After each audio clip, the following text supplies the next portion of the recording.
The Byzantine Empire. There was the big Roman Empire, and when 476 the western part had fallen and only the Eastern Roman Empire lived on, and the capital of it became in Constantinople, which is the modern-day Istanbul. And in the following years, when many architects and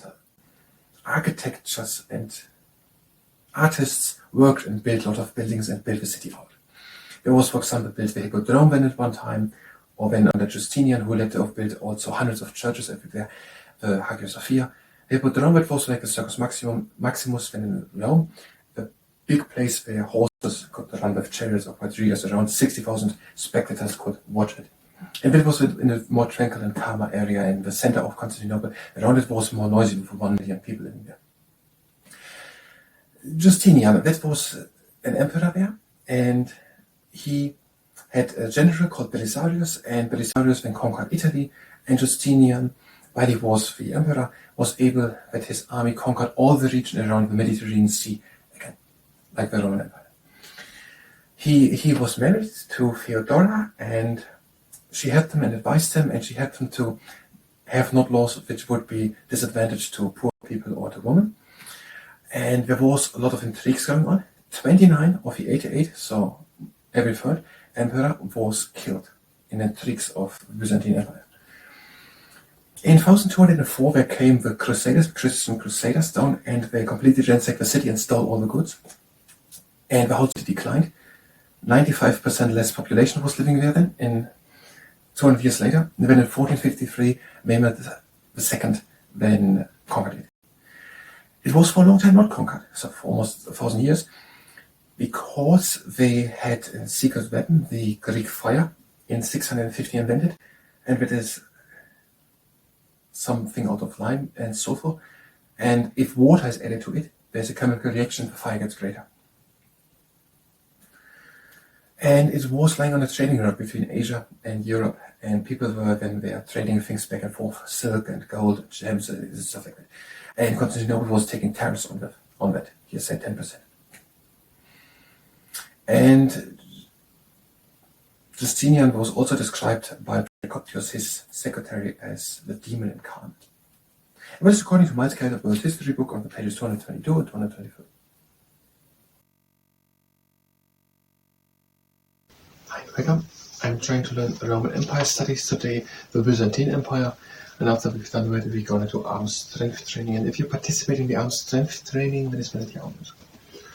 When Rome collapsed in 476, Constantinople, which is the modern-day Istanbul in Turkey, became the capital of what historians call the Byzantine Empire.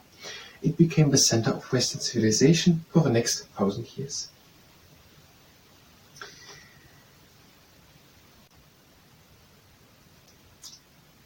After the fall of the Western Roman Empire in 476, Constantinople became the capital of now the Eastern or Byzantine Empire, Eastern Roman Empire, Byzantine Empire.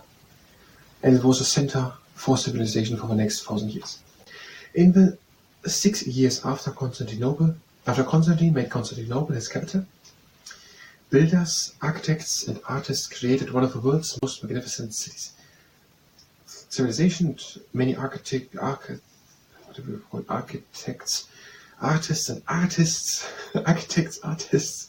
started to build many buildings. Constantinople was at the focus of trade routes between Asia and Europe. Silks, gems, and ivories were traded for gold, grain, olives, and wine. By charging 10% on all goods coming in and out, the city became rich. And by charging on a tariff on them bringing, for example, silks, gems, ivory, for the trading of silks, gems, and ivory for gold, grains, olives, and wine, Constantinople got quite rich. When the great Emperor Justinian I came to the throne in 527, he tried to rebuild the Roman Empire. His general Belisarius reconquered Italy, and by 565 the Byzantine Empire stretched right around the Mediterranean Sea. Justinian I came 527 onto the throne. He tried to rebuild it. His general Belisarius reconquered Italy. 567, all the of the Mediterranean Sea was extended. Justinian built hundreds of churches, including the famous Hagia Sophia. And Justinian let hundreds of churches be built, among them the Hagia Sophia. Justinian also modernized Roman law to create the basis of all Western legal system. This is called the Code of Justinian.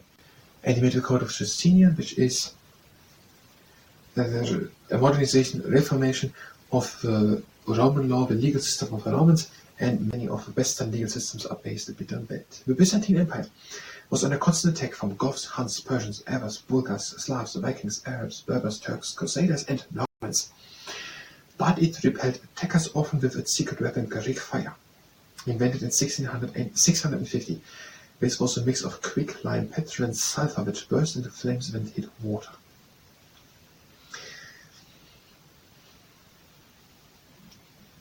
The Byzantine Empire had many neighbors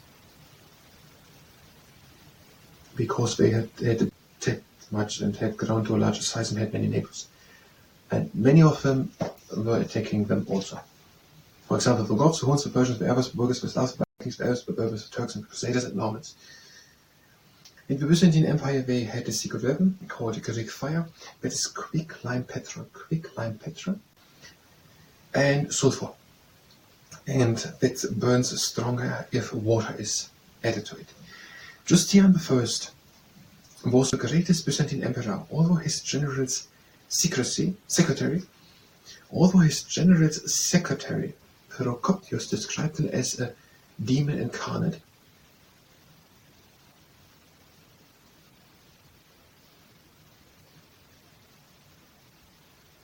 That isn't excluding each other to be the greatest Byzantine Empire and the demon incarnate. He ruled with his beautiful former actress wife, Theodoria. Justinian relied on her for support and advice, and it was she who changed laws to improve the lives of women and the poor. So he was married to Theodora, and he was described by Procoptius as a demon incarnate. Theodora, and Belisarius, Procoptius and Theodora. 29 Byzantiniums of the 88 emperors of Byzantine. 29 Byzantiniums, 88 emperors died violent deaths, and the endless conspiracies at court have given us the word Byzantine for dark intrigues. Byzantine would be the word for intrigues, dark intrigues, 29 of 88. 1204. Constantinople was ransacked by Crusader knights who were short of money. Almost every treasure in the city was stolen, and it never recovered from this devastating blow. The city's population dwindled from 1 million to just 60,000 over the next 200 years. Finally conquered by Sultan Mehmed II, 1453.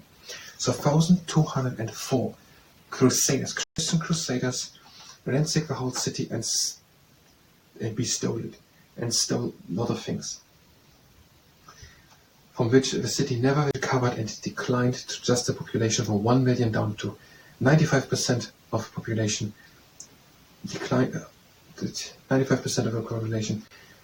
Less were living than there, only 5% living there in the 200 years later, when it was then conquered by Sultan Mehmed II. The Hippodrome was based on the Circus Maximus in Rome. 60,000 spectators watched chariot races here. The Hagia Sophia, now a museum, is the world's oldest Christian cathedral. Hagia Sophia built, and when the center of Byzantium, at its height, Constantinople was graced by some of the ancient world's most magnificent buildings. This picture shows the tranquil palace quarter. The rest of the city was noisy and crowded. The palace quarter in the center of Constantinople was a calmer era.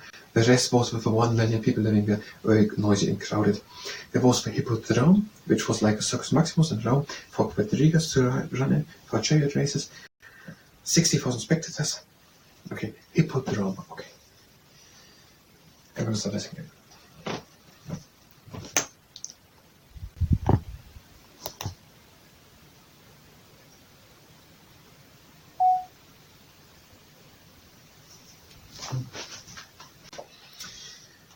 Collapsing 476.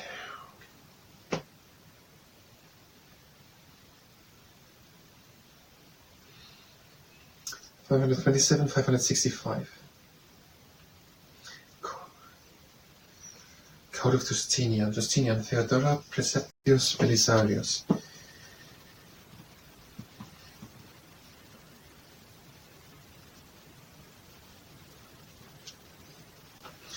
(650, 29 of 88, 1204, 1453).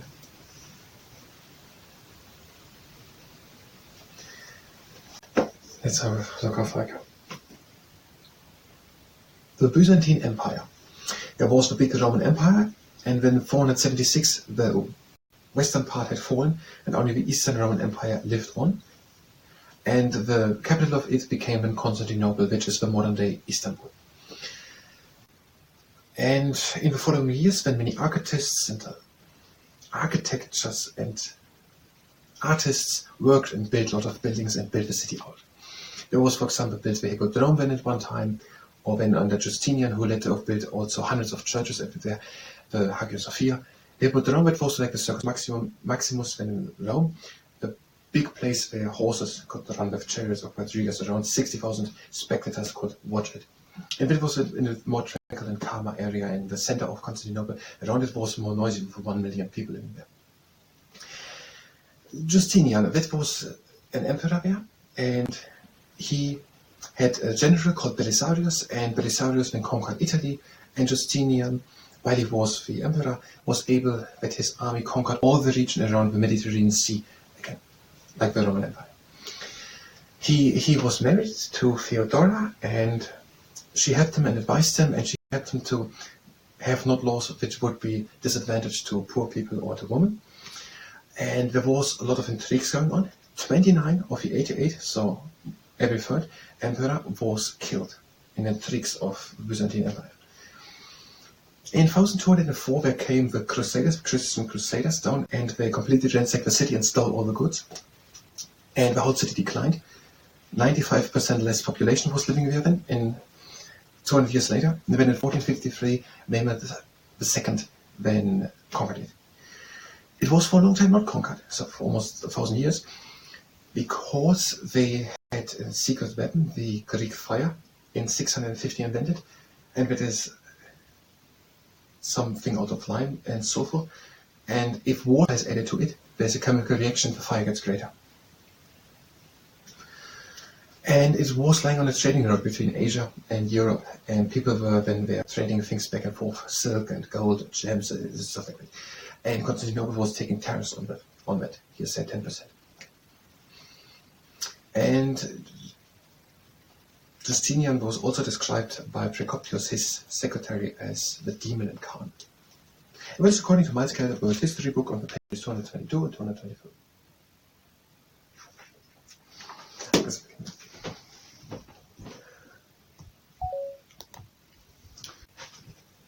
And that was the Roman Empire Studies part. Ik heb hier voor Roman Empire Studies part. You can go directly to the next part. We're going to talk only about the Roman Empire. If you stay here and participate in the Armstrength training, this will let you on. Good and stable standing stance. Believe in the fingertips as far as you can. Out and down. Another time. In up. Out and down. Breathe in and reach in front. Up, back, now on, in front, up, back. Now if the next exercise causes pain or discomfort, then don't do it. Long arms with fists and circle the fists. Go front, up, back, and change the direction. Head down. And now, stand good and stable and press with fingertips together. Your arms are stronger than your finger or your finger joints. Finger joints can hold. So don't press with full force. And have a little bend in the elbows. And if there's at any time pain at the elbows, wrists, fingers, or in particular the joints of the fingers, then stop immediately.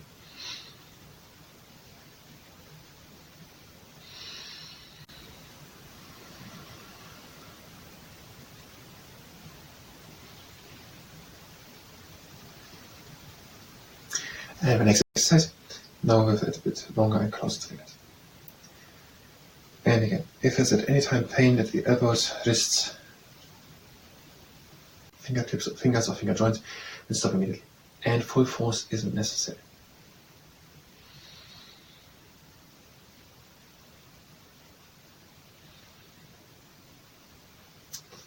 And next exercise. Now press the fingertips into the finals of your other hand. If this causes damage at the skin or at the nails, then don't do it.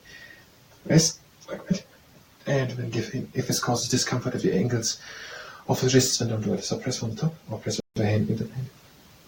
And give in. Other hand. Rest, and give in. Change again. Rest, and give in. Another round. Rest, and give in.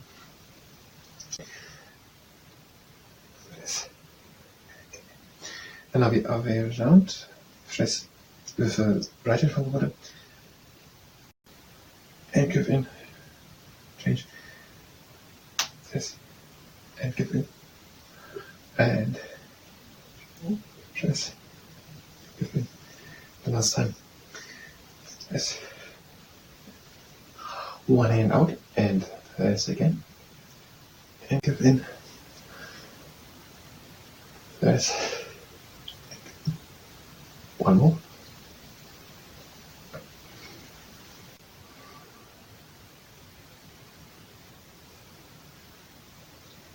And now the square. Press with the hands together. If this causes discomfort at the wrist, then don't do it. Over to one side. Up. Full force is necessary. You don't have to straighten the arms completely. One side. Down. Middle. And back. Up. Over. Down. In. Now the rhomboid into the middle to one side. Up, middle. Middle, other side. Down. Change the direction.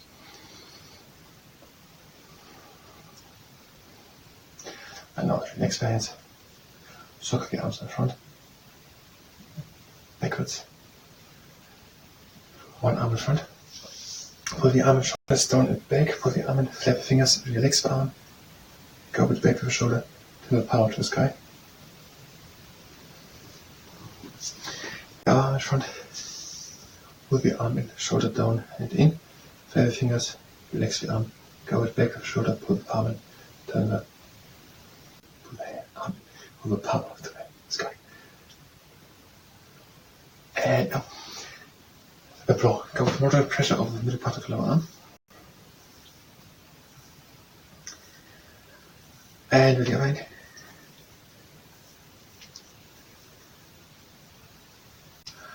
And that was the arm strength training.